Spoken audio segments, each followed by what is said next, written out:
The deadly twin blast outside the Kabul airport has shaken the U.S. administration to its core. U.S. officials initially said that 11 Marines and 1 Navy medic had died in the attack. Another service member died hours later. 18 service members have been wounded, and the death toll could grow.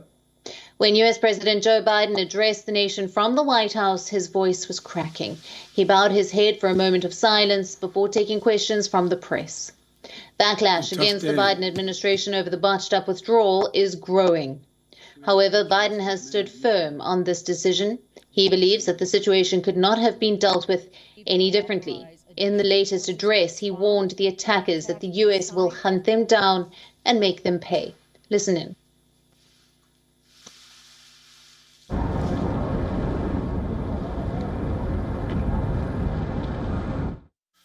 To those who carried out this attack, as well as anyone who wishes America harm, know this: we will not forgive. We will not forget. We will hunt you down and make you pay. I will defend our interests and our people with every measure at my command. Here's what you need to know. These ISIS terrorists will not win. We will rescue the Americans who are there. We will get our Afghan allies out, and our mission will go on.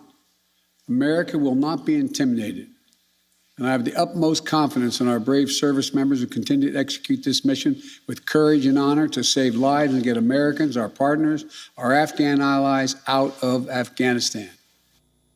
U.S. general who is in charge of evacuation has said that the attacks would not stop the U.S. from continuing its operations. The head of the U.S. Central Command, General Frank McKenzie, has said that the alternate routes are being used to get evacuees inside the airport. The threat from ISIS is extremely real. We've been talking about this for several days. We saw it actually manifest itself here in the last few hours with an actual attack. We believe it is their desire to continue those attacks, and we expect those attacks to continue. And we're doing everything we can to be prepared for those attacks. That includes reaching out to the Taliban, who are actually providing the outer security cordon around the airfield, to make sure they know what we expect them to do to protect us. And we will continue to coordinate with them as they go forward. The blast comes just hours after foreign troops were warned of a major attack. Afghans and foreign nationals were asked to stay away from the Kabul airport. However, the warning was largely ignored by Afghan nationals who are desperate to make their way out of the country. The Biden administration has been blamed for the chaos and violence that has transpired at the Kabul airport in the past few days. The Thursday's attack has further intensified political pressure on Biden from all sides. Republican leader Kevin McCarthy has called on House Speaker Nancy Pelosi to bring the chamber back into session. He wants to debate a legislation that would prohibit the U.S. withdrawal until all Americans are out of Afghanistan. Pelosi has dismissed such suggestions as empty stunts.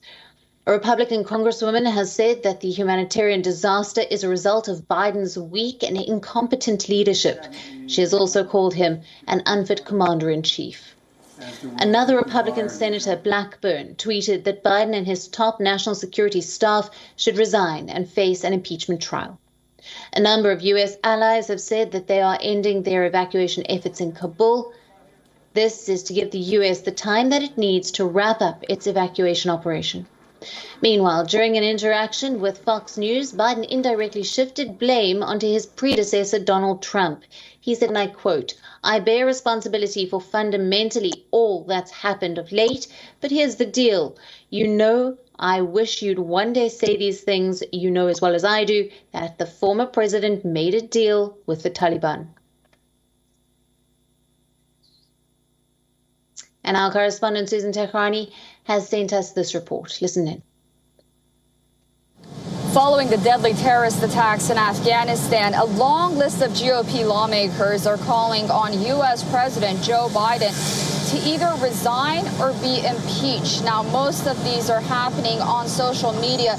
For example, Nikki Haley, former U.S. ambassador to the United Nations, favors Joe Biden's resignation, however, expresses concern about leaving Vice President Kamala Harris in charge. Similarly, Senator Josh Hawley tweets, he's a Republican from Missouri, by the way, that Joe Biden must resign, but perhaps the strongest words came from a Republican congresswoman here in New York, Elise Stefanik, who wrote, quote unquote, Joe Biden has blood on his hands and the buck stops with him.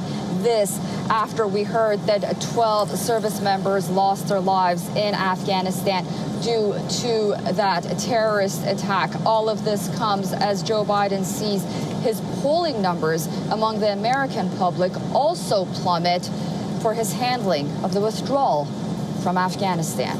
Susan Tehrani from New York for WION World is One. WION, now available in your country. Download the app now. Get all the news on the move.